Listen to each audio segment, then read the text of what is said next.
학생 여러분 안녕하세요. 여러분의 광쌤 이광조입니다. 자, 중학교 2학년 과학 시험정리 특강이죠. 광쌤의 시험정리 특강 1학기 기말고사에 해당하는 범위들 지금부터 완벽하게 정리하도록 하겠습니다.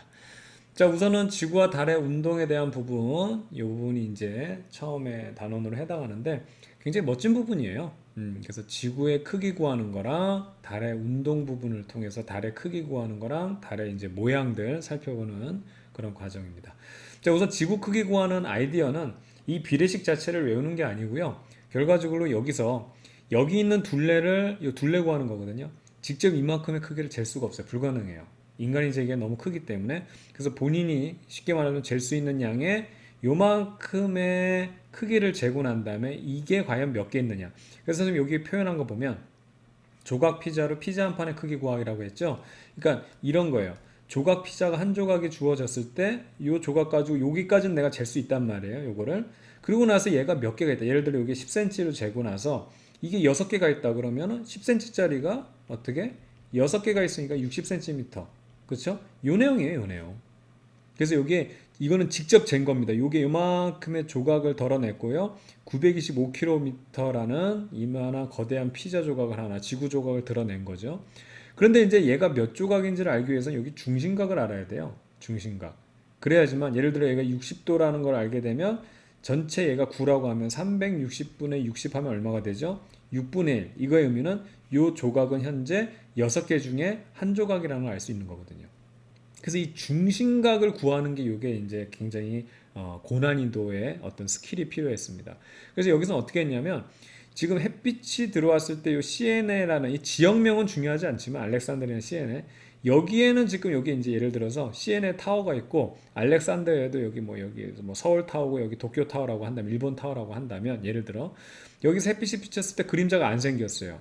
근데 이게 지구가 구형이라고 한다면 여기서 햇빛이 나란하게 들어오면 이 부분에는 그림자가 이만큼 생길 거란 말이에요. 됐죠? 근데 여기서 잘 봐요. 여기서 아이디어인데 두 평행선이 있다고 하면 여기에서 이렇게 선을 그어버리면 요각하고 요각은 억각으로 같아요. 그래서 여기 알렉산드리아에서 여기 높은 곳에 올라가 가지고 여기 그림자 생긴 것까지 이렇게 가리키고 요 각도 재면 돼요.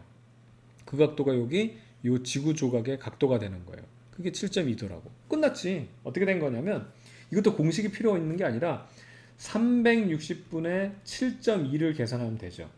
근데 이거는 몇 조각분의 지금 이거 계산하면 얼마냐면 50조각분의 하나라는 게 나오니까 실제 이 조각이 50개가 있다는 거죠. 그럼 어떻게 계산하면 된다? 10cm가 아니고 여기는 925km짜리였으니까 925 곱하기 50을 곱해야 되니까 어떻게 역수로 7.2 그 다음에 360을 계산해주면 이게 50개잖아요. 그럼 이 값이 나오는 거예요. 이거를 일반화 해가지고 7.2 대신에 자 요거를 갖다가 요거를 7.2 대신에 세타로 놓게 되면 이게 이제 사실은 요 지구 둘레 구하는 거잖아요. 지구 둘레 요 반지름을 r로 하면 2파이 r이라는 것은 어떻게 되냐면 925 곱하기 세타분의 360입니다. 그거 프로 해치게 되면 그거 프로 해치게 되면 요게 나오는 거죠. 여기 보세요. 360 여기 있죠. 925 여기 있죠. 곱했죠. 밑에 7점이 깔려 있죠. 깔려 있죠. 이거예요, 그냥. 이건 비례식을 외우는 게 아니에요. 그냥 피자 조각으로 쉽게 말하면 피자 한 판 둘레 구하는 겁니다. 그래서 여기서 여러분들이 서술형에서 많이 나오는 문제 중에 하나가 에라토스테네스의 가정이 중요한데 지구로 들어오는 햇빛은 평행하다랑 요 평행하다랑 지구는 완전한 구형이 있어요. 이거 의미를 정확히 알아야 되는데 이 가정은 뭐 때문에 한 가정이에요? 둘 다 여기 있는 각도를 구하기 위한 가정이에요. 왜냐하면 피자 조각에서 요 지금 호의 길이라는 건 직접 쟀어요. 소 타고 말 타고 가가지고 쟀단 말이야. 문제는 이게 몇 조각 중에 하나인지 알기 위해서는 중심각을 해야 되는데 이게 지구를 파고 들어갈 수가 없잖아요. 그래서 두 평행선을 이용해서 억각을 이용했죠. 그래서 요 평행선을 이용해서 억각을 이용해서 요게 7.2도란 걸 알았죠. 두 번째는 7점이라는 게 알았을 때 360분의 7.2를 해서 50조각분의 하나라는 걸 알아야 되잖아요. 이 기준이 되는 360은 얘가 원이라는 가정이 있어야지만 가능한 거죠. 그래서 이 두 가정은 바로 이 중심각을 구하기 위한 가정이었다. 이걸 여러분들 잘 이해를 해야 됩니다. 되겠죠? 자, 달의 크기 측정은 삼각형의 닮은비 이용하는 건데요. 자, 이렇게 큰 삼각형이 있을 때 동전을 가져와서 이렇게 되게 되면 요걸 잡아당기다 보면은 달이 완전히 가려질 때, 요때가 요 큰 삼각형하고 달까지의 큰 삼각형하고 그다음 색깔을 달리해서 요 동전까지 작은 삼각형이 바로 닮은꼴 삼각형이 됩니다. 그렇죠? 그때는 보면 이거 비례식만 잘 세우면 돼요. 큰 삼각형의 자 여기까지 거리를 작은 삼각형의 거리를 여기까지 동전까지 거리를 스몰 l로 하고 그 다음에 눈에서 큰 삼각형까지 거리를 라지 l로 하고 그 다음에 동전의 지름 스몰 d 그 다음에 달의 지름을 라지 d라고 하면 똑같이만 비교하면 돼요. 작은 삼각형의 l일 때 큰 삼각형의 높이에 해당하는 것도 라지 l이다. 그 밑변에 해당하는 게 스몰 d라면 큰 삼각형의 밑변에 해당하는 건 라지 d다. 요거예요. 어차피 내향의 곱과 외향의 곱을 하게 되면 값은 딱 하나밖에 안 나오는데 비례식은 이만큼을 세울 수 있어요. 그러니까 이거는 객관식으로 나오면 더 어렵습니다. 이거를 따라가서 이게 풀지 말고요. 내향의 곱과 외향의 곱을 해가지고 값이 똑같이 나오면 되고 다른 거 1, 2, 3, 4, 5번 중에서 다 똑같이 나오는데 하나만 다르게 나온다. 걔를 체크하는 게 더 빨라요. 이거는 봐봐요. 비교만 잘하면 돼요. 이 공식이 다 다른 순서만 다르게 쓴 거지 값은 똑같은 거예요. 이게 뭐냐면 그 자랑 배틀이거든요. 유치원 자랑 배틀. 작은 삼각형하고 큰 삼각형 있을 때 똑같은 것만 비교해 주면 되는데 작은 삼각형이 나 높이 L이다? 그럼 어떻게 큰 삼각형도 지지 않고 나는 라지 L이야. 나 밑변 D거든? 그러면 큰 삼각형이 나는 라지 D야. 이렇게 해주면 되는 거예요. 근데 순서를 바꿀 수도 있어요. 얘가 갑자기 밑변부터 나 밑변 D거든? 근데 나는 그 큰 삼각형은 그러면 여기에 대응하려면 난 높이가 L이거든? 이러면 안 되는 거예요. 지금 그 쉽게 말하면 나 우리 집에 TV 있거든? 그러면 우리 집에도 TV 있어 이런 식으로 우리 집에 뭐 평면 TV 있거든 우리는 벽걸이 TV 있어 TV는 TV대로 해야 되는데 우리 집 TV 있거든 그러면 우리 엄마는 이쁘거든 이건 말이 안 되는 거야 그것만 맞춰주면 돼 그래서 얘가 D로 어택을 하면 밑변에 대해서 작은 삼각형에 어택을 하면 얘도 큰 삼각형에서 밑변에 대해서 대응을 해주고 높이에 대해서 어택을 해주면 어떻게 된다? 높이 큰 삼각형도 높이에 대해서 아시겠죠? 이렇게 하면 되는데 이게 주의할 사항은 다 안 할 거야. 다 안 할 건데 요거 있어요. 얘가 이연타를 할 때가 있어요. 나는 TV 있고 엄마도 이쁘거든? 그러면 이거 대항하는 큰 삼각형도 우리 집에도 TV 있고 엄마도 미인이거든? 이런 식으로 가야 되는 거야. 얘가 이연타를 때릴 때가 있어요. TV 있고 엄마 얘기하면 여기서 엄마 있고 TV 있고 이런 식으로만 안 가면 되는 거야. 그래서 여기 보면 이연타 때리는 게 있는데 이거예요. 자, 나 높이 L이고 작은 삼각형이 높이 L이고 밑변은 D거든? 그럼 큰 삼각형도 나 높이 L이고 밑변은 라지 D야. 이렇게만 맞춰주면 되는 거예요. 라지 D가 먼저 그러니까 큰 삼각형이 먼저 공격할 수 있지. 나 높이가 L이거든? 그럼 작은 삼각형이 질 수 없으니까 나는 L이야. 나도 L 있어. 나 밑변 D거든? 그러면 나도 D 있어. 이렇게 작은 삼각형. 얘가 이연타 때릴 수 있어요. 나 높이는 라지 L이고 밑은 D거든? 그럼 작은 삼각형도 나 높이로 먼저 공격했으니까 나 높이 스몰 l이고 그 다음에 밑은 스몰 d 이런 식으로 하면 이 모든 게 똑같은 식이 되는 겁니다. 아시겠죠? 그것만 주의하면 돼요. 자, 이어서 지구의 자전과 공전에 대해서 살펴보겠습니다. 지구가 제자리에서 스핀 운동하는 거랑 이제 한 바퀴 크게 운동장을 도는 이 공전 때문에 가만히 있는 별, 태양, 그 다음에 달 같은 애들이 움직이는 걸로 보이거든요. 자, 그래서 요거 두 가지를 살펴볼 건데 첫 번째로 천체 일주 운동. 일주라는 거는 하루 동안에 움직이는 겁니다. 즉 뜨고 지는 거예요. 태양으로 기준으로 본다면 태양이 떠서 지는 거. 그러니까 낮이었다가 밤이 되는 그거를 살펴보는 거예요. 원인은 태양은 그대로 있는데요. 지구의 자전 때문입니다. 지구가 서에서 동으로 돌고 있기 때문에 우리가 돌고 있어요. 서에서 동으로 돌기 때문에 가만히 있는 태양이 얘가 쉽게 지구 입장에서 봤을 때 내가 돌고 있는데 여러분 자전 못 느끼죠. 내가 멈춰 있다고 생각하는 거야. 그러니까는 내가 움직이면서 마치 태양이 움직이는 것처럼 그래서 우리가 서에서 동으로 가는데 반대로 태양이 거꾸로 동에서 떠서 서로 진다고 얘기하는 겁니다. 그렇다면 태양만 가만히 있어요? 달도 가만히 있고 별도 가만히 있어요. 그러면 얘네들을 어떻게 지구가 돌면서 항상 뜨고 지는 거는 다 동에서 서예요. 그래서 태양, 달, 별, 동에서 떠서 서로 진다. 쉽죠? 근데 이 서에서 동이라는 기준을 잘 잡아야 돼요. 생각보다 방향이 헷갈립니다. 이걸 우리가 반시계로 약속을 했어요. 이걸 약속을 안 하면 엉망진창이 되는 이유가 뭐냐면 서에서 동이죠. 이렇게 반시계 방향은 서에서 동 맞죠? 그런데 봐봐요. 이렇게 하면 이것도 시계 방향이에요, 반시계 방향이에요. 다 반시계 방향이에요. 그런데 이거를 여기 기준으로 얘기하면 서에서 동이 반시계가 맞지만 여기 기준으로 얘기하면 이게 반시계 방향이 뭐야? 동에서 서가 돼. 이렇게 어디를 보느냐에 따라서 이게 헷갈린단 말이야. 그래서 이 부분은 기준을 확실하게 세워야 되는데, 자, 태양이 있죠. 태양이 있고 지구가 있어요. 지구가 이렇게 해서 이렇게 반시계 방향이라 하면 우주 위에서 봤을 때 이 축을 기준으로 이렇게 반시계로 도는 거를 우리가 서에서 동으로 약속을 한 겁니다. 이걸 정한 거예요. 공전도 얘가 1년에 한 바퀴 이렇게 도는데 이것도 반시계 방향으로 돌거든요. 그럼 우주 위에서 봤을 때 얘가 이렇게 반시계로 돌 때를 서에서 동으로 간다고 얘기합니다.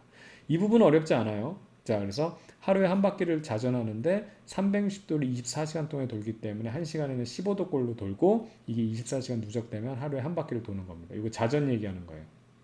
그리고 이 방향이 서에서 동이다. 따라서 가만히 있는 태양은 내가 요로 돌기 때문에 가만히 있는 사람 입장에서 내가 여기서 이렇게 보고 있으면 내가 이렇게 도는데 나는 정지하지 않고 내가 정지했다고 보면 태양이 여기서부터 거꾸로 이렇게 움직인다고 보는 거죠. 그래서 내가 서에서 동으로 움직이기 때문에 태양은 동에서 떠서 서로, 달은 동에서 떠서 서로, 별도 동에서 떠서 서로 준다 얘기하는 겁니다. 그래서 여기 잘 보게 되면 위에서 봤을 때 반시계 방향으로 도는 거예요. 지구가. 그럼 나는 가만히 있다고 보게 되면 가만히 있는 태양이 반대 방향으로 움직이는 걸 보기 때문에 이게 바로 동에서 떠서 서로 진다라고 얘기하는 겁니다. 되겠죠? 자, 그 다음에 태양과 별의 연주운동이라고 하는데 연주운동은 뭐다? 그렇죠. 1년 동안이라는 거예요. 1년. 요거는 하루, 요겁니다. 1일, 요거는 1년. 그래서 원인을 보게 되면 지구의 공전. 마찬가지로 반시계 방향으로 서에서 동으로 돈다 그랬죠? 그래서 하루에 한 바퀴를 돌기 때문에 360도를 완주하는데 365일이니까 대략 하루에 1도 정도를 돌아가서 365번을 누적시키면 360도가 돈다 이겁니다. 근데 이 부분이 좀 헷갈리는 부분이 있어서 잘 보세요. 지금 위에서 봤을 때 지구가 이렇게 움직이죠. 이게 반시계 방향으로 공전하고 있는 거예요. 이때 태양을 보게 되면 지구가 여기 1번 위치고 2번 위치로 이동할 때 여기서 태양을 보게 되면 태양이 1번 위치에 존재하죠. 이렇게 표시할게요. 1 다시. 2번 위치로 이렇게 이동을 하게 되면 지구가 2번 위치에 이동했을 때 태양은 여기 2번 위치에 이렇게 존재합니다. 그래서 태양의 연주운동을 보게 되면 어떻게 됩니까?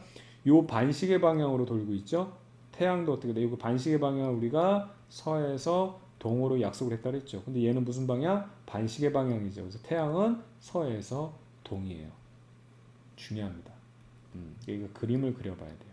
여러분들이 요거를 알면 지금 지구가 자전하기 때문에 사실은 가만히 있는 애가 내가 자전하고 있기 때문에 지금 얘가 움직이는 거 보여서 반대로 가는 거잖아. 서에서 동으로 가기 때문에 동에서 서인데 태양은 어떻게 된다? 서에서 동 그대로 똑같이 가는 거예요. 그럼 별을 보게 되면 어떻게 되냐면 낮일 때는 지구가 이렇게 자전할 때 낮일 때는 태양을 보지만 여기 한 바퀴 돌아서 밤이 되면 이쪽을 보기 때문에 여기 지구 바닥이라서 지구를 뚫고 태양을 못 보죠. 그래서 이쪽에 별을 보는 거예요. 그래서 1번 위치에 있을 때 여기 있는 별을 한번 본다고 해보죠. 1번 위치에서 이제 낮에는 태양을 보지만 밤이 돼서 여기 보게 되면 1번 위치일 때는 여기 있는 별을 여기 있는 걸로 보게 됩니다. 그 다음에 이쪽으로 이동을 해서 똑같이 여기 있는 별을 보게 되면 이때는 이렇게 해서 2번에 있는 위치를 보게 되죠. 이때는 보세요. 지구가 서에서 동으로 돌 때 얘는 어떻게 되냐면 1번에서 2번으로 이동했죠.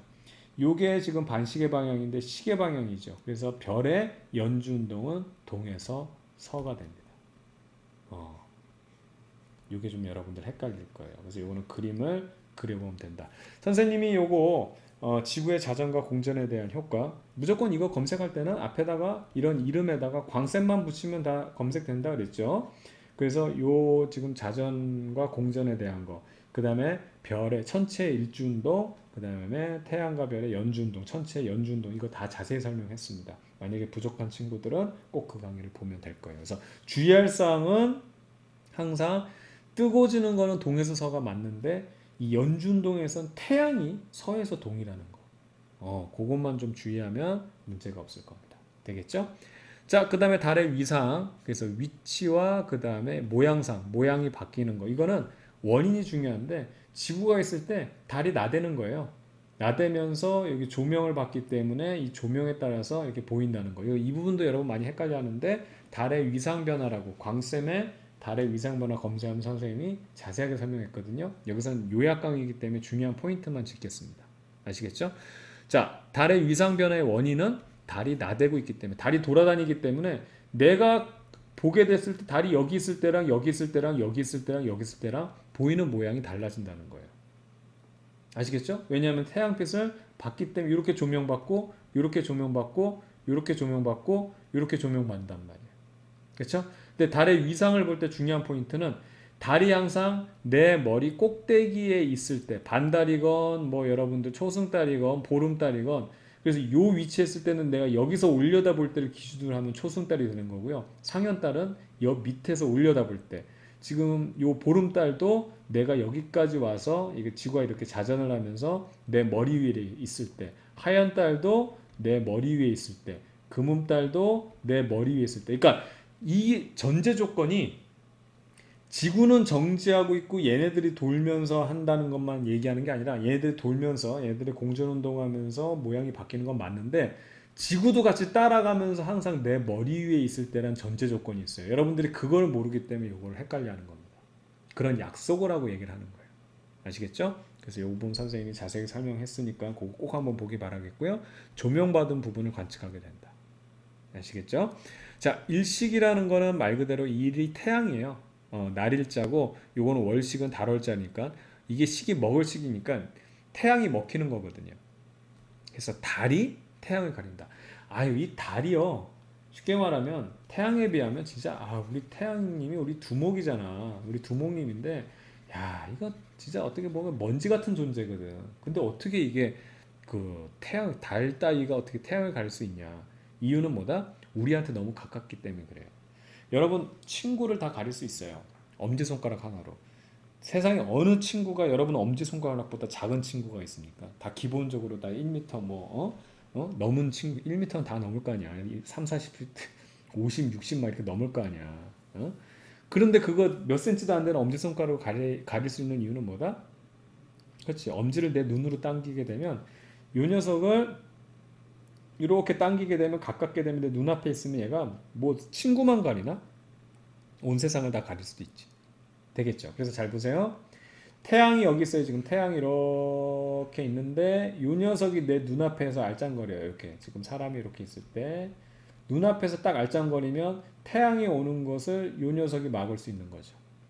그렇죠? 그래서 사계 위치에 정확하게 들어오게 됐을 때 태양과 달과 지구에서 달이 우리가 태양을 보려고 하는데 달이 여기에 끼어들어 와가지고 완전히 가리는 거, 그걸 우리가 개기일식이라 그러고요. 전체를 다 가리는 거. 그다음에 가리다가 좀 이게 다 안 들어, 그러니까 달이 완전히 여기까지 푹 들어가줘야 되는데 한 반만 들어왔어. 그때는 부분만 가려지겠죠. 그러니까 이 부분은 가려졌는데 이 부분에 태양은 남아 있단 말이야. 그런 거를 우리가 부분 일식이라고 하는 겁니다. 그래서 사계의 위치에 있을 때고, 그 다음에 월식이라는 거는 월이 이제 먹히는 거거든요. 달이 먹히는 건데, 달이 뭐냐면 이렇게 돌다 보면은 요 망이 위치했을 때 이 태양빛이 왔을 때 요 태양빛을 보면 여기 지구가 이렇게 밝게 빛나죠. 근데 여기 지구의 어두운 그림자가 여기 보는데 이 그림자에 정확하게 들어왔을 때는 이 부분이 조명을 못 받아요. 달은 스스로 빛을 못 내기 때문에 조명을 못 받으면 어둡습니다. 그래서 있긴 있지만 어두워서 여기서 보게 되면 달이 안 보이는 거예요. 그래서 달이 지구 그림자 사이에 들어갈 때, 그래서 지구하고 태양이 있을 때 달이 여기 쉽게 말하면 지구가 쉽게 말하면 달과 태양 사이에 끼어 들어왔다고 보면 되는 거야, 이번에는. 그래서 달이 가려지는, 지구 입장에서 볼 때는 달이 가려지는 걸 우리가 월식이라고 그러고요. 그때는 망의 위치라는 사실. 그래서 마찬가지로 전체가 가려지는 거는 우리가 개기월식, 부분만 일부만 가려지는 거는 우리가 부분 월식이라고 한다는 거 알아두면 되겠습니다. 그래서 이 부분도 여러분들 달의 위상 변화 꼭 검색해서 여러분들 정확하게 개념 알아둬야 돼요. 좋습니다. 자, 그 다음에 태양계 행성과 태양 활동이라고 되어 있는데, 우선 이 녀석을, 자, 이게 태양을 기준으로 봤을 때, 태양을 기준으로 봤을 때 수, 금, 지, 화, 목, 토, 천, 해죠. 얘네들을 기준에 따라서 분류를 해보는 건데, 우선 지구가 기준이죠. 우리가 살고 있을 때. 그러면 지구 안쪽 궤도를 돌고 있는 애들을 내행성이라고 하고요. 그 다음에 지구 바깥쪽 궤도를 돌고 있는 애들을 외행성이라고 합니다. 그러니까 지구가 기준이에요. 지구는 기준이기 때문에 여기서는 어디에도 껴있지 않는 거죠. 그래서 내행성은 수성과 금성이 있고 외행성은 화, 목, 토, 천, 해가 있습니다. 그죠? 이렇게 구분하는 게 있고, 궤도를 구분으로 그 다음 얘네들 특징을 한번 볼래요? 재밌는 게 얘네들 특징 봐요. 이 같은 태양님을 비교했을 때 이제 태양의 똘마니들이거든. 이 행성이라는 거는 이 항성의 똘마니들을 행성이라는데 요 네 개는 자잘한 애들이죠. 뒤에 있는 네 개는 떡대들이죠. 그래도 등치들이 아주 그냥 아주 우람합니다. 떡대들, 떡대 똘마니들이란 말이야. 이해가죠? 그래서 이 등치나 이런 걸 비교해 봤을 때 여기 짜잘한 애들이 있어. 짜잘한 애들. 짜잘한 애들의 대표를 뽑으려면 누구 뽑아야 되겠어? 우리가 여기 포함되니까. 그걸 우리가 지구형 행성에서 짜잘한 애들, 수금, 지, 화까지. 반면에 떡대들, 떡대들, 형님, 막 이런 애들, 그쵸? 이런 이 똘마니들을 우리가 뭐라 하냐면 목성형 행성이라고 하는 겁니다. 목성형 행성. 그래서 목토, 천해. 여기서는 대표적으로 제일 큰 애가 목성이거든. 그러니까 얘를 두목으로 두는. 그러니까 여기를 대표로 두는. 두목은 아니지. 태양님이 두목이니까. 그러니까 얘를 대표로 두는 겁니다. 그다음 얘네들의 특징은 시험 문제에 이제 출제가 되는데 선생님이 찝는 것만 체크하면 돼요. 잘 보세요. 수성 어떻게? 가장 작고 가장 가까워. 요것만 체크하면 돼요. 됐죠? 그다음에 금성은요. 두꺼운 이산화탄소 대기. 그래서 온실효과만 체크하세요. 지구. 은근히 지구를 여러분 무시하는데 물과 생명체가 살 수 있는 거, 물이 있어서 생명체가 살 수 있는 거, 이게 지구고요. 화성은요, 어떻게? 물이 흘렀던 흔적이 있었다라는 거. 극관, 요 정도만 체크하면 돼요. 목성은 제일 큰 떡대예요. 태양이 거느리고 있는 똘마니 중에서는 제일 큰 덩어리가 큰 행성이고 대적점이라는 게 있다. 대적반이라고도 합니다. 지금 요 그림으로 보게 되면 요 녀석이거든요. 보이죠? 지금 얘가 여기서 요 회오리 치고 있는 요게 대적점이에요. 큰 붉은 점같이 보인다. 여기 지구가 한 3개 정도 빠질걸? 그 정도 크기니까. 엄청난 회오리죠? 그래서 대적점, 대적반. 이게 점 반자를 써서 한자로 쓰면 대적반이라고도 합니다. 그 다음에 얘가 워낙 등치가 크니까 얘 스스로도 태양의 똘마니긴 하지만 얘네들도 똘마니를 또 거느리고 있거든요. 그래서 많은 똘마니를 가지고 있다. 자, 이걸 우리가 항성이라고 그랬죠? 항성이 거느리고 있는, 별이 거느리고 있는 똘마니를 행성이라고 그러고 행성들이 거느리고 있는 똘마니를 우리가 위성이라고 합니다. 그러니까 지구도 하나의 똘마니가 있어요. 그게 달이에요. 그래서 달은 지구의 위성입니다. 근데 이제 인간들이 워낙 기술이 많이 발달되다 보니까 인공적으로 똘마니를 만들어서 띄워서 돌리죠. 그게 뭐예요? 그게 인공위성이에요. 그래서 위성은 행성의 똘마니다. 이렇게 알면 되는 거예요. 되겠죠? 자, 목성은 가장 큰 거고 대적점이 있다. 토성은 고리. 됐죠? 아름다운 고리, 가장 아름다운 고리가 이제 발달되어 있는 게 그거고요. 천왕성 보게 되면 재밌는 게 자전축이 공전궤동면과 평행이라고 하는데 이게 무슨 얘기냐면 얘네들은 다 자, 이런 식으로 해서 다 스핀 운동을 해서 이렇게 자전을 해요. 사람으로 보게 되면 우리 이제 그 피겨 스케이팅 같은 건 스핀 운동하면 이렇게 돌잖아. 팽팽팽팽 돌아. 이게 옆으로 돌아 다. 옆으로 팽팽팽팽팽팽 도는데 이 천왕성은 어떻게 도냐면 자전축이 이렇게 돼 있어 이렇게. 그래서 앞구르기를 하는 거야. 앞구르기 하면서 이게 공전을 해. 앞구르기를 하면서 이게 쉽게 말하면 자전이 앞구르기. 얘네들은 다 옆으로 스핀 운동해서 회전하면서 옆으로 막 다 도는 애들인데 천왕성만 앞구르기 하면서 막 이렇게 타이어 바퀴 돌아가듯이 하면서 이게 태양 주류를 공전합니다. 자전은 이렇게 앞구르기를 한다라는 거. 그거 하나 체크하면 되겠고. 해양선은 가장 멀리 있는 거죠. 그거 체크하면 되겠어요. 됐죠? 자, 그래서 우리가 내행성, 외행성으로 구분하는 거는 위치에 따라서 이렇게 어디서 펜? 여기를 지구를 기준으로 해서 앞쪽이냐 뒤쪽이냐로 구분하고 그 다음에 지구형 행성과 목성형 행성은 떡대들 요걸로 비교하는 건데 요걸 좀 여러분 지구형 행성과 목성형 행성을 좀 주의 있게 살펴봐야 돼요. 크기는 우선 지구형 행성들이 어떻게 된다? 다 작달만 했고 목성형 행성들이 크죠. 그렇기 때문에 질량 역시 작고요. 얘는 질량 역시 커요. 워낙 등치가 크잖아. 그리고 요거 표면 성분이 얘들은 암석인데 얘들은 기체로 돼 있어요. 그게 봐봐. 이거는 여러분 쉽게 말하면 암석은 돌이잖아. 근데 기체는 여러분 되게 가볍죠. 그런데도 엄청나게 크기 때문에 이게 엄청난 질량을 갖고 있어요. 이해갑니까? 이걸 잘 이해해야 돼요. 여러분 솜하고 못하고 누가 무거워요? 못이요 이렇게 얘기하는데 그렇게 단순하게 생각하면 안 돼. 당연히 못 하나랑 손 똑같은 양의 솜이 있으면 못이 무겁다고 하지만 못은 하나 있지만 솜이 여러분 집채만큼 있어봐. 여러분 이불도 소미불 무겁거든요. 이게 여러분들 집채만큼 있으면 엄청나게 소미 훨씬 무겁지. 이해가요? 그러니까 이걸 여러분 헷갈리는 게 밀도야. 밀도는 하나씩 비교하는 거예요. 쉽게 말하면 같은 부피당 얘는 암석으로 되어 있기 때문에 질량이 크기 때문에 밀도는 커요. 아시겠죠? 그리고 얘는 같은 부피를 비교해 봤을 때 얘는 질량이 작기 때문에 밀도는 작지만 전체적인 양을 따지면 얘는 워낙 많기 때문에 질량 자체는 크다라는 겁니다. 아시겠죠? 그래서 밀도는 뭐냐면 여러분 이거예요. 밀도란 개념은 뚱뚱하냐 날씬하냐의 개념이야. 응? 뚱뚱하냐 날씬하냐. 자, 선생님 예를 들어 볼게. 여러분 이 밀도란 개념은 두 가지를 비교하는 건데 대부분 착각하는 게 여러분 너무 단순하게 생각해서 그런데 몸무게가 100kg이에요. 이 사람 뚱뚱해요 날씬해요 하면 뚱뚱해요 그러거든. 이거는 이렇게 판단할 수 없어요. 하나가 더 필요해. 뭐 몸무게가 100kg인데 키가 4m 80이야. 말라도 엄청 마른 거죠. 키와 몸무게를 비교해 봐야 돼. 자, 몸무게가 60kg이에요. 자, 45kg, 45kg이에요. 뚱뚱해요, 날씬해요. 그럼 어떻게 돼? 뚱뚱해요, 날씬해요 하면 이것도 키를 비교해 봐야 되지. 날씬해요 그렇게 생각하고 싶지만 키가 예를 들어서 5cm야. 5cm짜리가 45kg라면 이거는 엄청나게 뚱뚱한 거지. 아시겠죠? 그래서 밀도라는 거는 키와 몸무게의 두 가지 양을 비교하는 거고 질량이란 건 말 그대로 무게야. 그러면 100kg하고 45kg하고 누가 무거워요? 뚱뚱해요, 날씬해요가 아니라 누가 무거워야 하면 누가 무거워? 아, 100이 무겁지. 이거는 바로 직관적으로 찍으면 되는 거야. 근데 밀도는 뚱뚱해요, 날씬해요이기 때문에 얘가 키하고 몸무게를 비교해 봐야 된다. 아시겠죠? 그래서 얘는 자, 기본적으로 밀도는 어떻게 되어 있냐면 이 기본적으로 지금 지구형 행성은 암석으로 되어 있죠. 그래서 그 양에 비해서는 좀 묵직한 애들로 되어 있기 때문에 밀도가 큰 거고요. 그 다음에 요 목성형 행성들은 기체로 되어 있기 때문에 같은 양을 비교해 봤을 때는 어떻게 밀도가 작다. 어?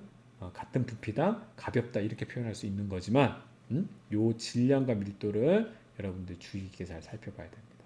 아시겠죠? 자전 속도 어떻게 될까요? 지구 느리고요. 얘네들 엄청나게 빨라요. 이 등치들이. 그래서 얘네들이 어마무시한 애들이야. 이 등치들이 엄청나게 빨라요. 이 주기라는 거는 시간이에요. 얘가 빠르기 때문에 어떻게 되냐면 이 하루가 되게 짧아요. 우리가 얘가 24시간에 돌면은 이 거대한 녀석이 훨씬 한 10시간 만에 다 한 바퀴 돌아버리고 이래요. 엄청 빠른 겁니다. 그래서 시간은 짧게 걸리는 거죠. 위성수라는 건 똘마니수라고 했죠. 얘네들의 거둔이는 부하수예요. 얘네들은 뭐 지네들 등치가 뭐 작달만한데 뭐 얼마만큼 애들을 데리고 다니겠어. 그러니까는 지 부하들은 적어요. 지구형은. 근데 목성형은 많습니다. 그리고 고리들은 없어요. 아니 고리도 사실 부하의 개념이야. 이 등치 작은 애들이 무슨 고리까지 가지고 있어. 이건 사치지. 등치가 이런 애들이 고리를 가지고 있을 수 있는 그런 여건이 되는 겁니다. 그래서 고리가 있습니다. 대부분 토성만 골이 있다고 생각하는데 목성도 골이 있어요, 여러분. 이게 워낙 희미해서 잘 안 보여서 근데 골이가 있어요. 천왕성, 해왕성도 다 골이가 있습니다. 그래서 이 표 여러분 잘 구분하기 바라겠습니다. 아시겠죠? 이렇게 정리하면 되겠고요. 자, 망원경에 대한 내용이 있는데 이제 천체를 관측하는 도구예요. 기본적으로 렌즈를 두 개를 써서 우리가 나타내는데 우선은 잘 보세요. 요게 이제 경통이라서 망원경의 핵심 부분입니다. 그래서 이때 렌즈가 두 개가 들어가는데 대물 렌즈는 대한다는 거예요. 우리가 관측하고자 하는 그 물체를 대하는 렌즈 쪽이고 접안 렌즈는 접촉한다. 눈한자, 눈에 대는 부분, 이게 접안 렌즈가 되겠습니다. 되겠죠? 자, 그 다음에 이 파인더라는 거는 보조 망원경이라 해서 워낙 크게 확대되기 때문에 우선 얘가 누군지를 알아야 되는 거야. 친구 얼굴을 보려고 하는데 친구 얼굴에 대해서 예를 들어 친구 얼굴에 뭐 예를 들어 눈을 이제 뭐 확대하겠다. 응? 눈을 확대하겠다고 했는데 눈을 우선 찾아야 되잖아. 근데 이걸로 직접 보게 되면 눈을 막 이따만하게 확대를 해가지고 이게 뭐가 뭔지를 모르는 거예요. 그래서 전체적인 모습이 보이도록 이렇게 보이는 게 파인더. 그러니까 여러분들 그 뭐 영화나 게임 같은 거 보면은 그 스나이퍼들이 저격할 때는 이 그 스코프라는 게 있죠. 이거는 얘를 확대시켜서 워낙 멀리 있는 애를 맞추려다 보니까 확대시킨 다음에 이거 총을 조준하는 건데 얘는 거꾸로 해요. 얘가 워낙 크게 확대하기 때문에 얘는 이 지금 망원경보다는 훨씬 배율을 적게 해서 크기를 줄여서 전체적인 윤곽을 찾은 다음에 그 다음에 더 걔를 확대시키게 사용하는 그런 역할을 하는 겁니다. 되겠죠? 자, 그 다음에 이 지금 경통하고 요 삼각대는 세우는 역할이잖아요. 그 삼각대를 세우는 역할을 해서 이 경통, 이 망원경의 주된 몸체와 이 삼각대를 연결해 주는 걸 가대라 그래요. 됐죠? 그래서 요거는 여러분들 체크하면 되겠고, 이게 은근히 시험 문제 많이 나오는데 도대체 이걸 왜 시험 문제 내는지 모르겠어, 선생님이. 망원경 조립 순서를 왜 외워야 되는 거야 도대체? 망원경 사면 설명서 다 있는데, 안 그래요? 그리고 이거를 갖다가 보세요. 선생님이 그래서 이걸 어떻게 하냐면 이 명칭만 알면 외우기 쉽게 선생님이 이제 이렇게 하는데, 자, 삼각대가 대추통파. 자, 삼각대가 대추통파. 선생님 이런 거 제일 싫어하거든요. 근데 이거는 그렇게 해. 왜냐면 아무 근거도 없어. 도대체 왜 이런 걸 외우게 시키는 거야. 자, 어떻게 하는지 한번 보세요. 이거는 생각만 해도 당연한 건데 이거를 거꾸로 할 수 있는 사람이 있으면 나와라 그래봐. 우선은 삼각대 세워야 되지. 그 다음에 경통이라는 걸 이제 망원경을 설치해야 되는데 이거 연결하는 가대를 세우고 경통 올려야 되지. 이거 순서지. 세상에 거꾸로 할 수 있는 사람이 있으면 나와보라 그래. 선생님 노벨상 줄게. 공중에다가 경통 먼저 올려놓고 공중에 동동 떠있게 하고 가대 설치하고 삼각대 거꾸로 할 수 있는 사람이 있나? 말도 안 되는 거잖아. 밑에서부터 차곡차곡 쌓아 올려야 되잖아. 반대로 해체할 때는 위에서부터 제거해야 되잖아요. 그래서 삼각대가 제일 먼저 돼야 되고 그 다음에 가대, 경통 이게 다예요. 근데 이제 부분적인 걸로 얘기를 하게 되면 어떻게 되냐면 삼각대가 대추통파라고 하는 게 삼각대 우선 설치하죠. 사실 이거 필요 없는데 삼각대 설치하고요. 그 다음 이렇게 읽으세요. 띄어쓰기를 하지 말고 이게 대추 알고 통파 알잖아요. 그러니까 외우기 쉽게 선생님 만들어 놓은 건데 내가 이런 거 왜 하는지 모르겠어 진짜. 이런 거 보면 진짜 우리나라 교육이 정말 아직도 삼각대라는 거 하고 난 다음에 대추 통파는 외우기 쉬운 거고 삼각대하고 가대요 가대. 가대 설치하는 거예요. 이거 연결하는 거, 요 가대 설치하고 가대하고 난 다음에 그 다음에 추를 다는 거야. 추를 왜 다냐면 가대 연결하고 요 경통 달면 끝나는데 이게 워낙 무겁거든 경통이. 달자마자 확 돌아가 버릴 수가 있어. 무게중심 안 맞추면. 추를 달아서 얘를 꽉 밑으로 잡아주는 거야. 추를 묵직한 추를 달아서 얘가 밑으로 잡아서 돌아가자. 가대를 달아도 얘가 휙 돌아가지 않도록 밑으로 추로 꽉 잡아주는 거야. 그래서 삼각대 자, 색깔 다르게 가대 추를 달고 이 통은 뭐겠어? 경통 달고 마지막으로 find 달면 된다. 그 얘기입니다. 자, 삼각대가 대추 통파. 아시겠죠? 네, 이러고 넘어갈래요. 자, 그 다음에 태양에 대한 특징. 태양에 대한 특징이 여러 가지가 있는데요. 이거는 되게 표면적이고 피상적이에요. 왜냐하면 아직 태양에 대해서는 아는 것보다 모르는 게 훨씬 더 많습니다. 그래서 우리가 지금까지 알아온 내용들 있잖아요. 그것만 중점적으로 살펴볼 거예요. 되겠죠? 좋습니다. 우선 눈에 보이는 표면부터 살펴볼게요. 태양의 그 모습으로 보이는 요 자체를 우리가 광구라고 합니다. 그러니까 태양 그 본체 자체를 광구라고 하는 거예요. 가끔 보면 검은 점들이 보여요. 그거를 어둡게 보이죠. 검게 보이니까 검은 흑자 써서 흑점이라고 보이는 거예요. 왜 검게 보이냐? 이 광구보다는 어떻게 약 2000도 온도가 낮기 때문에 얘가 어둡게 보이는 겁니다. 됐죠? 이 부분의 흑점 부분에서는 뭐 자기장이 세다 뭐 이런 것들이 이제 알려져 있지만 뭐 우리는 뭐 자세하게 알 필요는 없고 그냥 온도가 낮은 부분이 검게 보인다 이렇게 살펴보면 됩니다. 자, 쌀알 무늬는 뭐냐면 광구 자체를 자세히 확대해서 보면 이렇게 알갱이 같은 무늬들이 보이는데 이거는 대류 현상이 일어나는 거예요. 자, 무슨 얘기냐면 이게 핵융합 반응으로 해가지고 그냥 수천억 개 그냥 그 수소폭탄들이 터지거든요. 폭발해서 올라오는 부분이 있고요. 그 다음에 올라오는 녀석들이 다시 내려가는 부분이 있어요. 그 뭐 올라오는 부분끼리 만나면 여기는 밝게 되지만 내려오는 부분끼리 만나게 되면 여기는 내려 들어가 버리기 때문에 어둡죠. 그래서 밝고 여기 지우고 밝고 어둡고 밝고 어둡고 밝고 어둡고 다시 올라오는 부분끼리는 밝고 같이 들어가는 부분끼리는 어둡다. 그래서 이 대류 현상에 의해서 이 무늬처럼 보이는 쌀알 무늬처럼 보이는 거 우리가 쌀알 무늬를 한다 이렇게 알아두면 되겠습니다. 그 다음에 태양에 놀라운 게 대기도 있어요. 우리의 공기처럼 가장 이게 광구인데 이게 시커멓게 보이는 이유가 뭐냐면 이 대기라는 게 공기인데 보이겠어요? 태양이 워낙 밝아서 안 보이겠죠. 그렇죠? 그렇기 때문에 태양을 가리고 나서 봤을 때 이렇게 태양을 검게 가리고 나서 희미하게 이 부분에 이렇게 약간 층 같은 거 보이죠. 이게 바로 태양의 광구 위층에 있는 바로 대기층을 우리가 채층이라 그래요. 근데 요 껍데기, 여기 태양 광구 있으면 여기에 보면 바로 여기 있는 채층 말고도 높은 층에서도 더 높이 올라가도 여기에 대기층이 있다. 그 채층의 대기층을 우리가 코로나라고 합니다. 그래서 가장 이게 지구가 있으면 여기에 사람이 살고 있다고 하면 여기에 공기, 가장 가까운 공기, 그 다음 더 먼 데까지도 이제 공기가 희박하지만 있잖아요. 그래서 태양으로 봤을 땐 여기가 채층, 그 다음에 이 위쪽 부분에 상층 부분에 이 대기층을 코로나라고 한다는 거죠. 자, 홍염과 플레어를 여러분이 구분을 못한 경우가 있는데요. 홍염은요, 쉽게 말해서 불기둥이에요. 불기둥.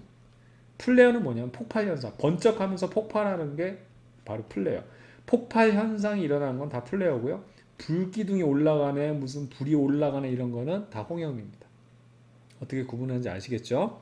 자, 태양의 활동이 지구에 미치는 영향. 흑점수가 많아지면 태양이 미친 듯이 폭발하고 있다는 얘기예요. 그 얘기는 무슨 얘기냐면 이렇게 생각하면 좋아요. 흑점은 원래 약간 죽어있는 부분이죠. 온도가 낮기 때문에. 근데 얘네들이 미친 듯이 폭발하게 되면 죽어있는 부분을 제외한 나머지들은 더 많이 폭발하니까 훨씬 더 밝아질 거란 말입니다. 그러니까 태양 흑점 주변에 훨씬 주변에 이게 태양 활동이 많아져서 폭발이 많이 되면 밝아지죠. 그러니까 흑점을 대한 나머지가 더 밝아지니까 흑점이 오히려 더 또렷하게 보일 수 있겠죠. 이해가죠? 바로 그렇게 좀 이해하면 좋겠어요. 그래서 태양 활동이 활발해지면 흑점수가 많아질 때다.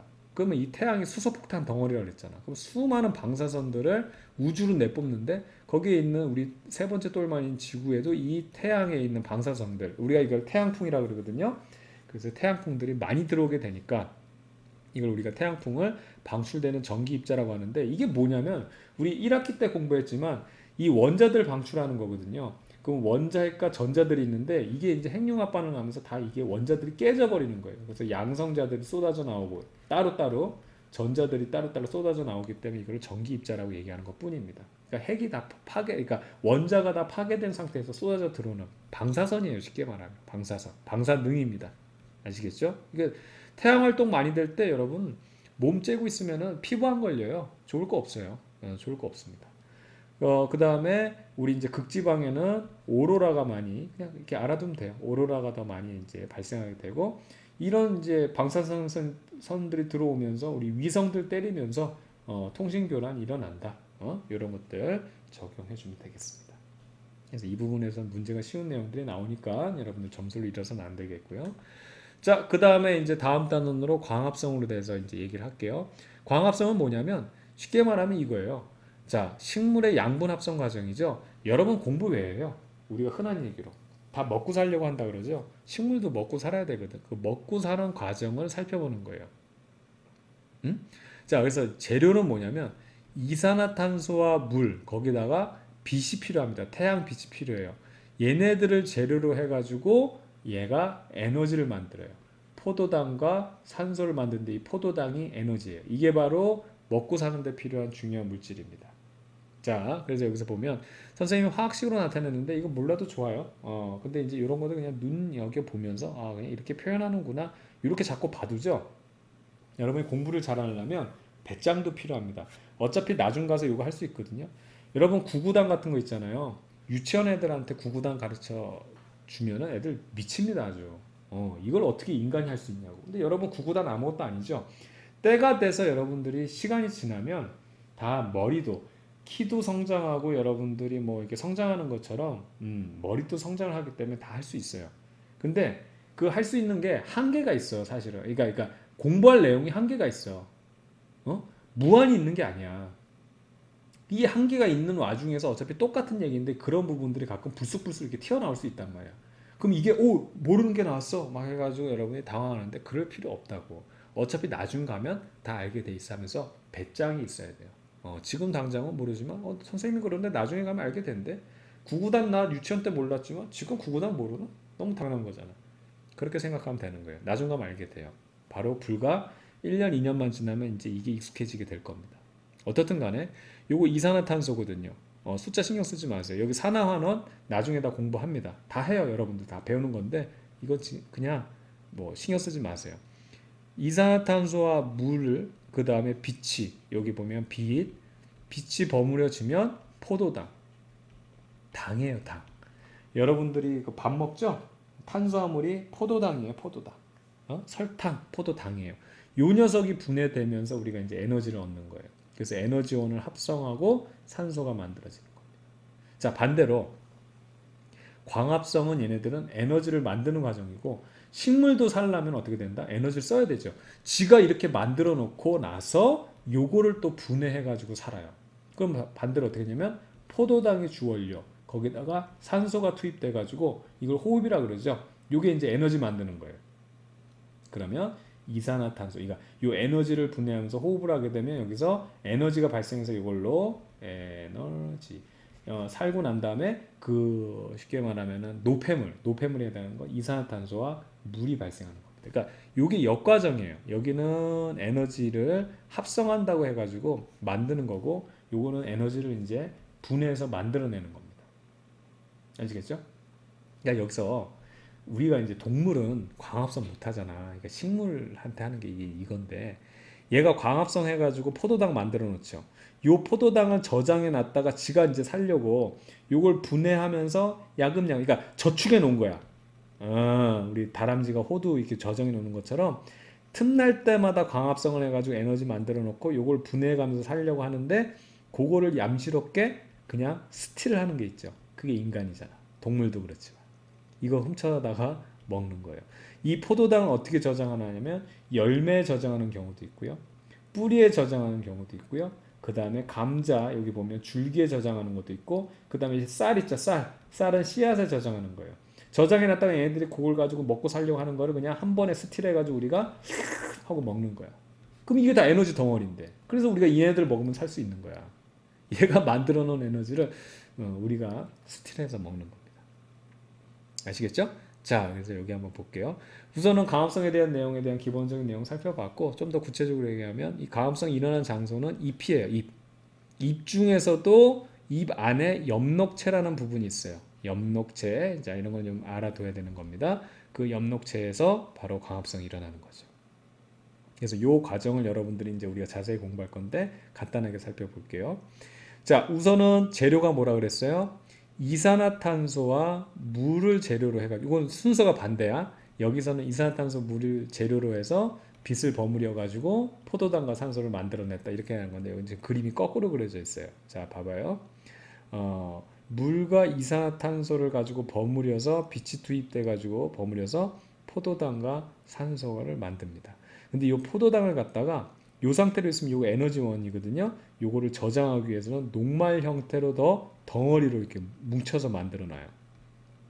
그렇죠? 그래서 최초 산물 광합성의 최첨 산물로 포도당이 만들어지는데 그 녀석을 녹말로 저장을 했다가 이거를 이제 아까처럼 열매 저장 식물에 따라서 열매에 저장하는 놈이 있고 고구마에 저장하는 놈이 있고 줄기에 저장하는 놈이 있고 씨앗에 저장하는 놈이 있죠. 그걸로 이제 이 열매 쪽으로 이 포도당을 보내고 자 열매 쪽으로 포도당을 보내고 뿌리 쪽으로 보내고 줄기 쪽으로 보내려면 얘가 이동을 해야 된단 말이에요. 그때 이동할 때는 설탕으로 잠시 바꿨다가 그 다음에 거기에 딱 도착하면 그 다음부터는 녹말 지방 단백질로 완벽하게 저장을 하는 겁니다.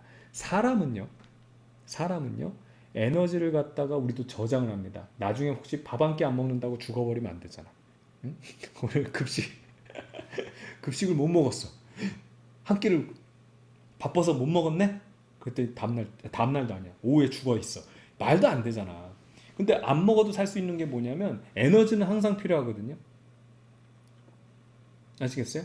그 에너지를 우리가 몸에 저장하고 있다. 사람은 주로 어디에 저장하고 있다? 사과는 열매, 고구마는 뿌리, 감자는 줄기, 쌀은 씨앗, 사람은 어디? 그렇지. 배. 그래서 많이 먹으면 배가 나와서 여기가 똥배가 생기는 거예요. 여기에 지방이 지방 형태로 축적하고 있다가 그 다음에 여러분 굶잖아요. 그래도 살 수 있는 뭐냐면 지방을 여기서 분해하기 시작해. 그러니까 저장해 놓은 거를.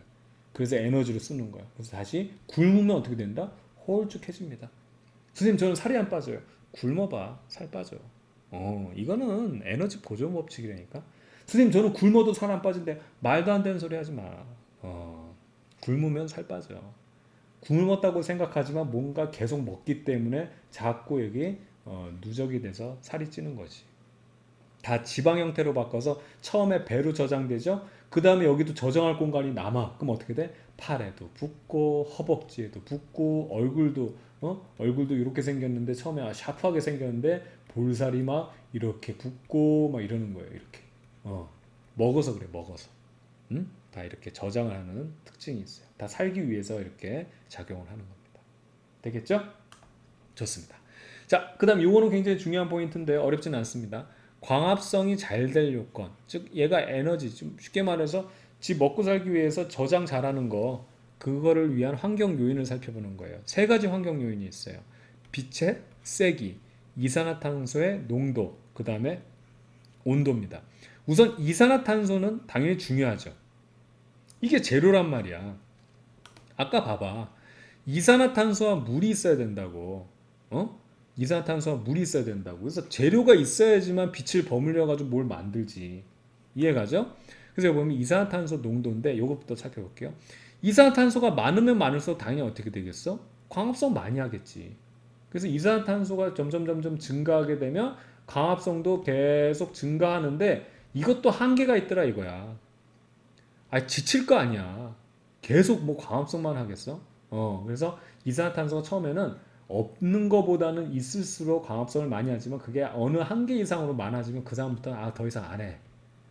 씨, 내가 무슨 짐승이냐 맨날 이런 것만 만들 이게 이제 여기서 막 반항하는 거야. 아시겠죠? 그래서 광합성은 기본적으로 재료가 있어야 되지만 많을수록 좋지만 그것도 어느 한계가 있다라는 겁니다. 됐죠? 근데 빛의 세계도 마찬가지야.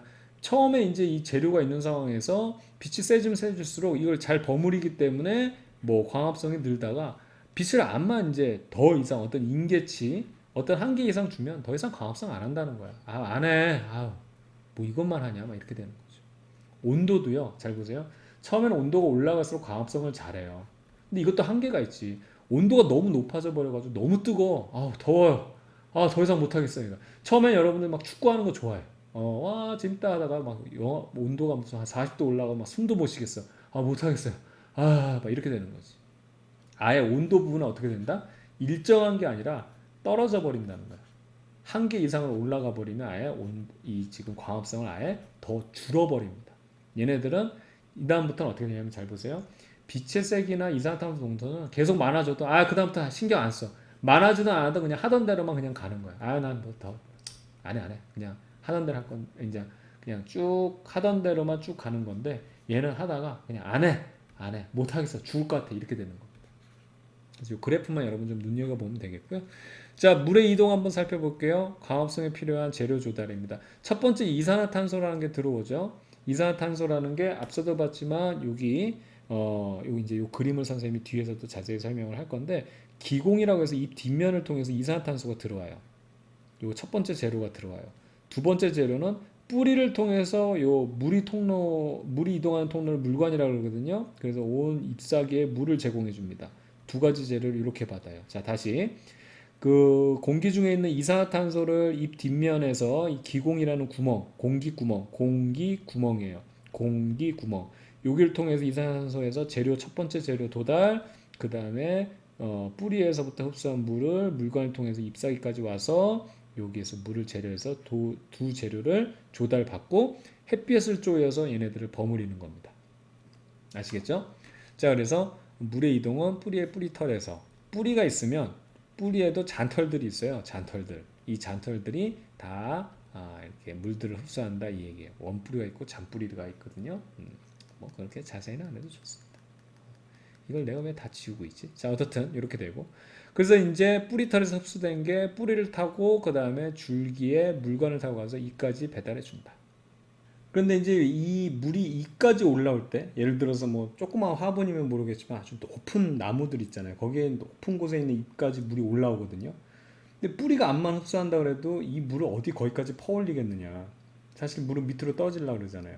그거에 대한 원인이 바로 증산작용입니다. 증산작용은 쉽게 말하면 증발작용이라고 생각해도 좋아요.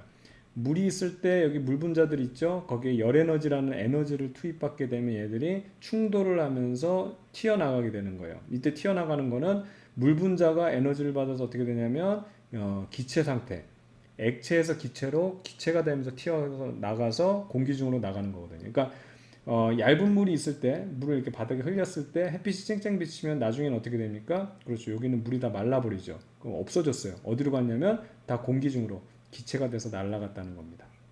그게 바로 증발인데 이게 증산작용이 그런 비슷해요.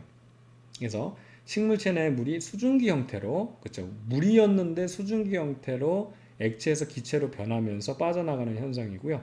이때 요 증산작용이라는 게 잎의 기공이에요. 기공은 잎 뒷면에 보면은 이 구멍이 있어요. 자, 여기서 보게 되면 요거 있죠. 요 부분에서 보게 되면 여기 구멍 보여요. 갑자기 기공이 열렸다 그랬죠. 이게 지금 기공이에요. 요게 기공. 요게 기공이에요. 요게 기공. 그 다음에 요 기공을 이루고 있는 여기 있는 세포 있죠. 여기 초록색으로 생긴 이렇게 생긴 약간 변태같이 생긴 이렇게 생긴 요 세포를 우리가 공변세포라고 합니다. 이 공변세포가 움직이면서 기공을 열고 닫아요. 그래서 증산작용을 조절한다. 자, 그래서 요 공변세포의 작용을 좀 살펴봐야 되는데 이 기공이 열릴 땐 낮에는 열리고 밤에는 닫혀요. 낮에는 자 주위 세포에서 공변 세포로 물이 들어오거든요. 물이 들어오면 이게 열리고요. 그 다음에 밤에는 물이 빠져나가면 닫히게 돼 있어요. 이게 왜 그런지 한번 살펴볼게요. 공변 세포를 선생님이 이렇게 그리게 되면 이렇게 약간 변태처럼 생겼다 그랬잖아요. 이렇게 변태처럼 생겼는데 한쪽만 보게 되면 요 한쪽 공변 세포 지금 요 부분 이렇게 있을 때 이 부분은 좀 이게 쉽게 말하면 세포막이 이제 부드러운데 이쪽이 좀 딱딱한 세포라서 여기는 좀 플렉서블하지 않아요. 잘 움직이지 않는 그런 세포입니다. 그래서 물이 들어오게 되면 여기가 이쪽은 굉장히 많이 팽창하죠. 굉장히 많이 팽창한데 여기는 팽창을 안 하면서 이쪽으로 약간 휘게 되면서 구멍이 열리는 거예요.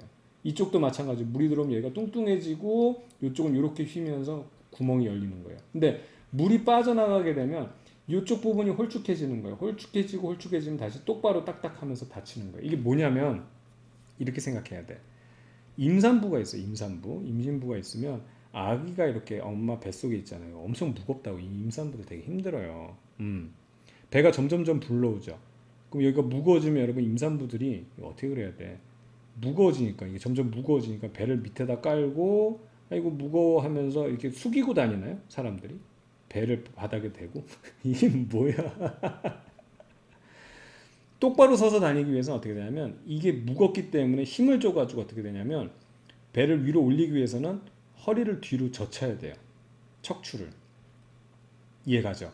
배를 이렇게 해서. 그래서 여러분들 임산부들 잘 보게 되면 힘들 때는 어떻게 되냐면 이 허리가 아프기 때문에 뒤로 위로 이거 배를 들어 올려야 되기 때문에 이 허리가 이렇게 척추가 이렇게 휘거든요. 그래서 여기 팔 뒤를 등에다가 대고 뒷짐 같이 이렇게 등에다가 양팔을 대면서 이렇게 하고 있는 거예요. 허리가 아프니까. 아시겠죠? 그러니까 여기가 뚱뚱하게 나오게 되면 허리가 이렇게 구부러진다. 이거를 뚱뚱한 걸 유지하기 위해서 얘가 이렇게 허리에 힘을 줘서 펴줘야 된단 말이에요. 그래서 여기가 허리가 척추가 이렇게 있으면 이 녀석이 이렇게 휘게 되는 거예요. 배가 이렇게 나오게 되면.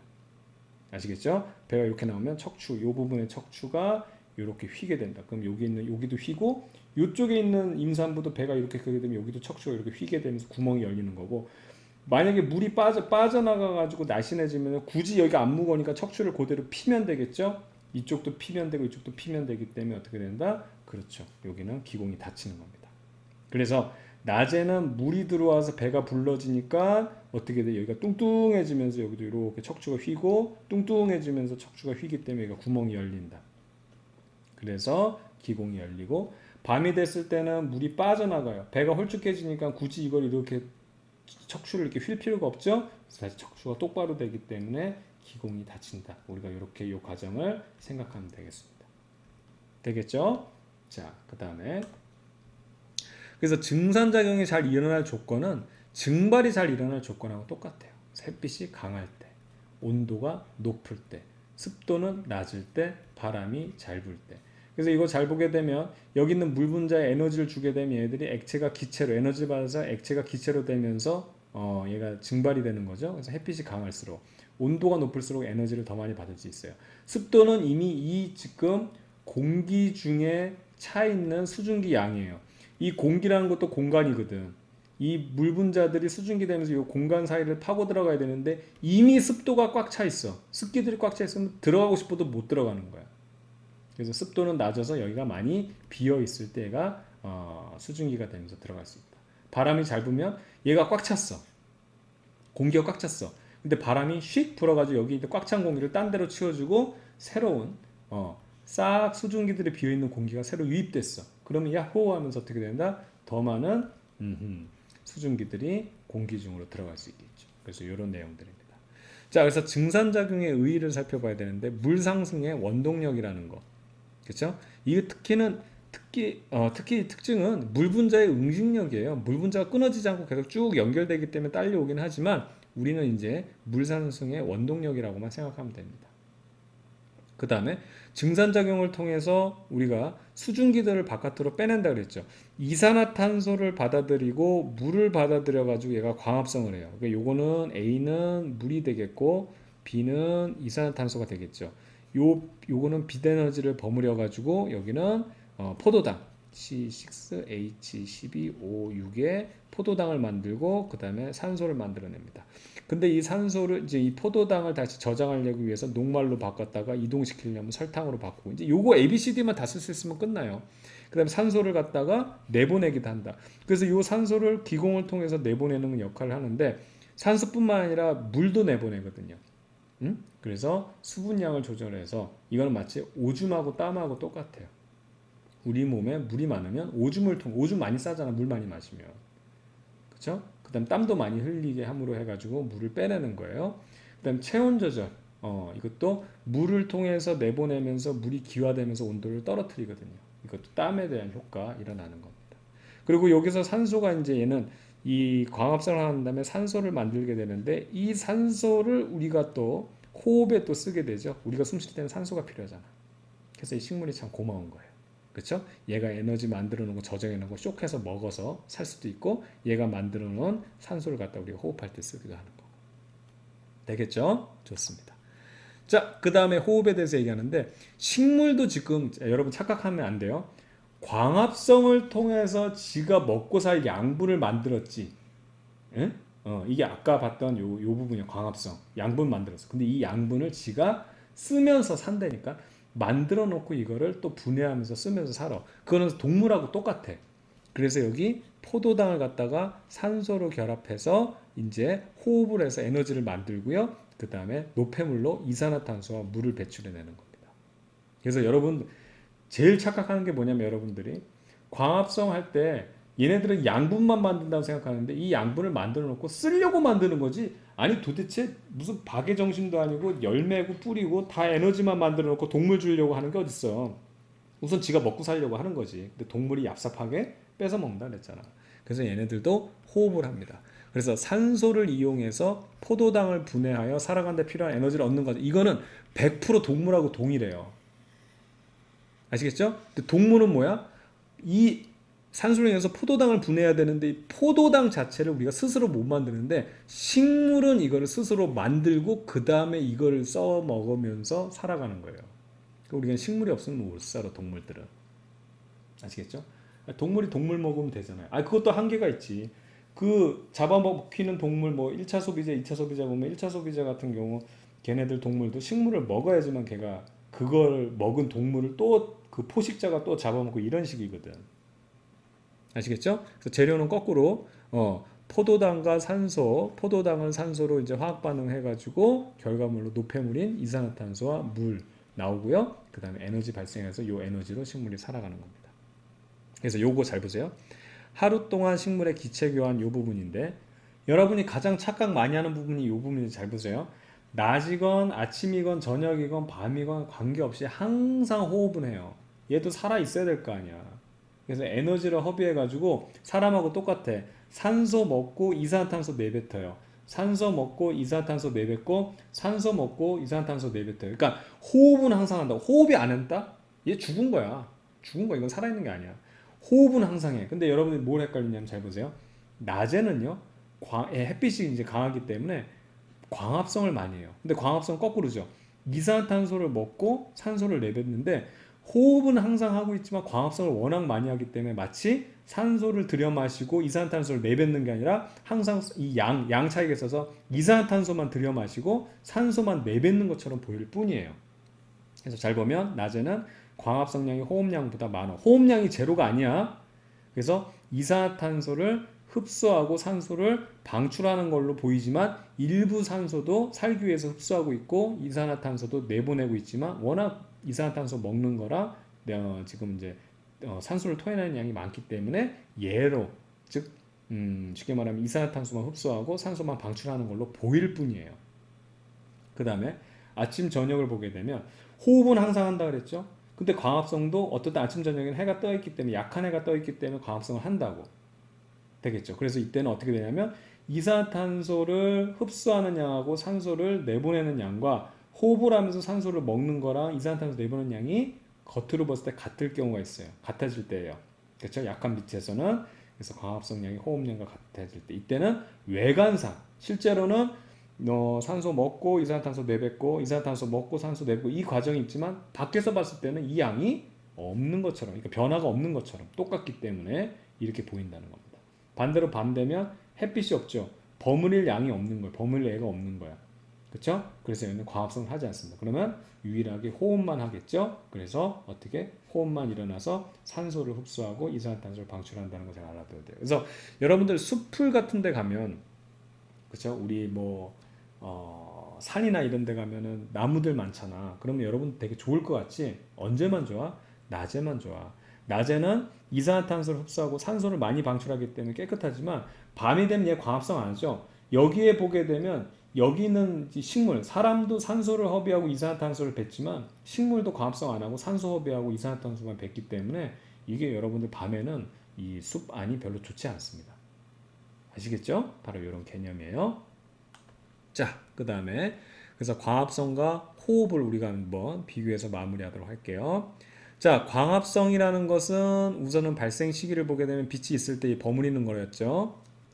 호흡은 언제? 항상 하는 거예요. 발생 장소를 보게 되면 광합성은 잎의 엽록체에서 하고요. 그 다음에 이 호흡이라는 거는 미토콘드리아라는 데에서 이게 이제 쉽게 말하면은 포도당 분해해가지고 에너지 만드는 건데 요거는 그냥 하나 체크해 두기 바랍니다. 세포 내에 미토콘드리아라는 기관이 있어요. 흡수하는 거는 이제 재료, 광합성을 하기 위한 재료는 이산화탄소를 먹고 그 다음에 나오는 게 산소를 방출하고요. 거꾸로 호흡은 우리가 산소 들이면 아시죠? 식물도 똑같아요. 그 다음에 이산화탄소를 다시 내보내는 겁니다. 물질 관계는 어떤 물질을 지금 에너지를 만드는 거잖아요. 뭔가를 만들어내기 때문에 합성한다고 하는 거고요. 여기는 그 에너지를 쓰는 거죠. 쓰려면 쪼개서 써야 되는 거예요. 그래서 이걸 분해라고 하는 겁니다. 그래서 에너지 저장이고 요건 에너지를 방출이라고 얘기하는 거예요. 되겠죠? 그래서 이 부분 여러분 잘 체크해 두면 되겠습니다. 중요한 건 뭐라고요? 호흡은 항상 낮밤에 관계없이 하고 있고 낮에는 광합성이 좀 더 우세하다라는 거, 그 다음에 밤에는 광합성이 없다라는 거, 요것만 잘 체크해 두면 되겠습니다. 좋습니다. 자, 여기까지 해서 2학년 1학기 기말 범위에 해당하는 내용들 다 정리를 했습니다. 여러분들 요거 잘 정리해서 시험 잘 보기 바라겠어요. 자, 저는 여러분의 광쌤 이광조였습니다. 다음 시간에 또 만나도록 할게요. 여러분들 수고 많았습니다.